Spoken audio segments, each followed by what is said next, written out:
قال كان رسول الله صلى الله عليه وسلم إذا قعد يدعو وضع يده اليمنى على فخذه اليمنى ويده اليسرى على فخذه اليسرى وأشار بأصبعه السبابة وضع إبهامه على أصبعه الوسطى ويلقم كفه اليسرى ركبته رواه مسلم. Aytan Abdullah bin Zübeyir aytan kana Resulullah sallallahu aleyhi ve sellem Peygamberimiz de iza qa'ada attahiyatga oturganda yad'u dua kılarlar deydi. Oşal attahiyatın öz dua ulan okuytele deydi. Wa da ayadahul yumna ala fakhidil yumna on kolun on butunun üstüne sol kolun sol butun üstüne koyuyor deydi.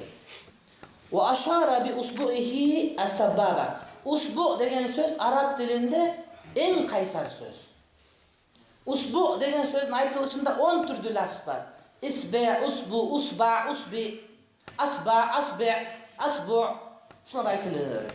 Gördünüz mü? Usbu degen söz manca degen söz. Barmak degen sözleri o şonu gede usbu da var. Gede asba, gede isba. Bardığı tuğra bolu öğret. Sebep degende usbu degen özünde 7'den 10'a çeyin lafz aytılıngan. O şonu gede bir usbu iki, bir asba iki, bir isbu iki. De aytsan da hata olmuyor. Bu jönünde İmam Zabidi Tacil Arus degan kitabında gengir aytıp bergen.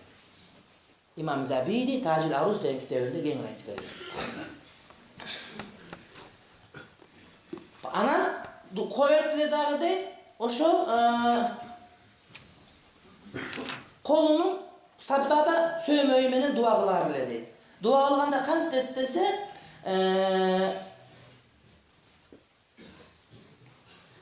İbham artı ne baş parmaktı ortankı kolun üstüne koyuyorlar mundağ kılıp deydi de mundağ kılıp koyuyorlar deydi. Wa yulqimu kaffahul yusra rukbatahu. Alemi sol alakanı menende tizesin tiştetip koyuyorlar deydi. Özü sajdaga varganda tize munday tursa sajdada rükûga oturganda tahiyatta mine kol buyaqa düşüp ketmesin deyiz go. Kol tizege tegiz bolup dursun deyiz da mitipçe. On kolduku munda tegiz bolup dursun sebep degende manja kıvılan karap dursun degen söz koldukudan munda bolup turuş gerek da. A birok bir aytta tiştetip dursun deydi. Kolun kötürüp atasın buyağını, a buyak kolun sol tizeni tiştep alsın deydi. Luqma kılıp alsın da otadı da. Biroq bizni Hanefi mazhabda bu to'g'ri kelmaydi. Mümkin. Payg'ambarimiz ke düşüntüp qo'yotlar, o'shantip qarmab olsa namoz buzilmaydi degan tushuntirish uchun. Daim emas.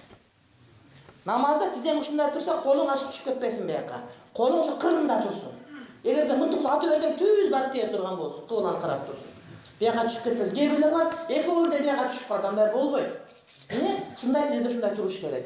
Biroq key tushib qolgan bo'lsa, anda namoz buzilib qoladi, biroq sunnati mana shunday.